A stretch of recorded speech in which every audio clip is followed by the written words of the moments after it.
Well, hello everyone. Welcome to EDUT 522, Emerging Learning Technologies. My name is Professor Wood, and I'm going to be your professor for this session. I'm wishing you all well. I know that we're close to the end of the school year. Got to be happy about that. I am. I'm so looking forward. Not that I don't love my children at school, but I'm so looking forward to just having a bit of a breather. So this is Emerging Learning Technologies, and just since I've updated the course last year, I'm seeing that there's things that I could update again right now because technology is emerging at such a rapid pace these days.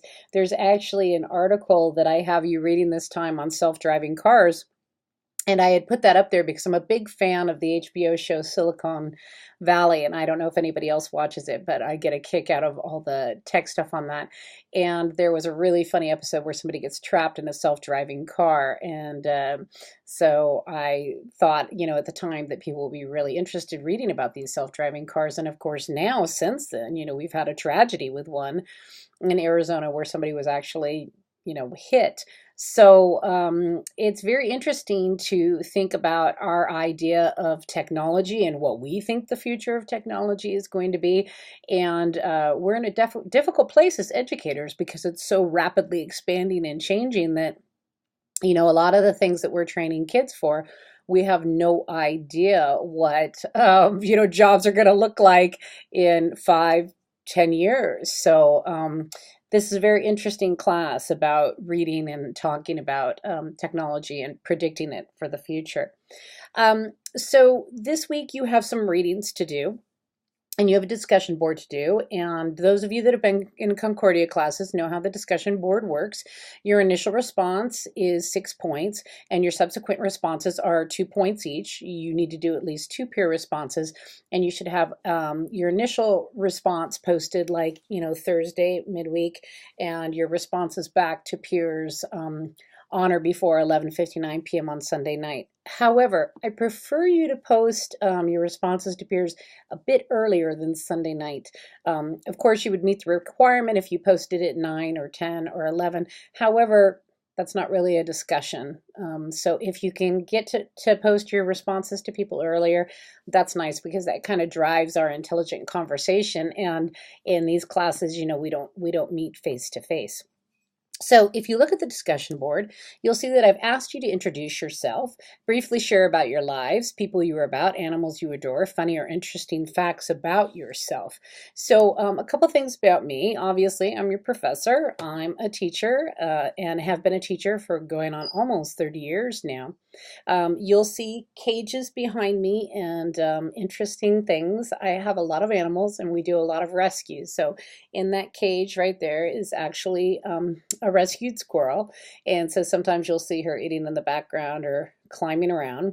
I also have a giant pet pig. Rupert's about 240 pounds. Oh, I think I hear Opal coming. Opal, are you coming? Come here. Here comes Opal. Come up and say hi to everybody. This is Opal. She's brought me her ball because she wants to play. Sometimes she'll try to get me to play while I'm teaching you guys, but I will send her away. Can you sit for a minute? I play in a minute. I also have a chicken. We have lots of cats and other dogs, but you never know what we're going to have here. One class, I actually had to hold a rooster on my lap for several of the videos, otherwise he would crow. So I really love animals. I take care of my 90-year-old mother. She's actually on the other side of the house. She unfortunately fell and fractured her femur in November. Right before that, I fell and snapped my foot, so we were little invalids together. And unfortunately, with her age and the extreme nature of the injury, it's progressed her dementia, and she's still not walking on her own yet. She's in really good spirits. She's actually watching John Wayne right now, but life as we know it has really changed here at this point in time. Okay, so that's a little bit about me.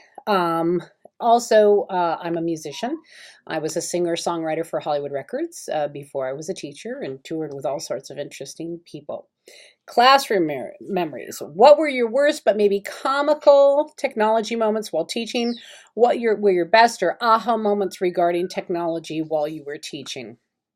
Well, worst technology moments, I'm sure we've all had them, is when you have a lesson planned for your students and the internet goes down at the school, or something goes terribly wrong with the Chrome card, or you can't get it, or you've planned something and all of the administrators and everybody come in to do an observation and it all goes terribly wrong. I know we have thousands of those stories that we could tell, and I'm looking forward to hearing yours. Best technology moments for me have always been the ones where the kids saved the day, and I love when I go in and they know that I know technology and I'll blow something or I won't be able to figure it out or whatever, and they figure it out, and it's just such a kick when they do. They're so excited about it. And I know you guys love that as well. I remember a couple years back, well, a few years back now, when Snapchat came out, the kids were all teaching me to Snapchat, which I don't do, but but I liked that they were teaching me. They were very excited about it. And one of the things that we see when we take these technology courses, and what you're probably seeing in your classroom, is kids are really good at social media technology or Fortnite or things like that. However, they're not so great at navigating educational technology. And so that's something, that we want to think about. And when we're thinking about emerging technology, think about what can I teach them now that will help them later in college. And those things are kind of important. Last thing, it says look over the NMC report 2017, choose one category, key trends, significant challenges, important developments in education, and briefly discuss what stands out to you. I think you're going to find a lot of interesting information in those reports, and if you get a chance to read them on a regular basis, I think it will be a good idea. Okay, going back to week 1. So after you do your readings and your videos, and your discussion, then you're going to go ahead and your assignment is to create a Goodreads account. Now, some of you might already have a Goodreads account, but you're going to create a Goodreads account. It is connected to Amazon if you have an Amazon connection, and join the group created by your instructor. Communicate with the Goodreads discussion board. You will also be choosing a technology book of your choice to read over the next 8 weeks and report on at the end of this course. And I always love this because sometimes you pick technology books that I have no knowledge of, and sometimes I have technology books that you have no knowledge of.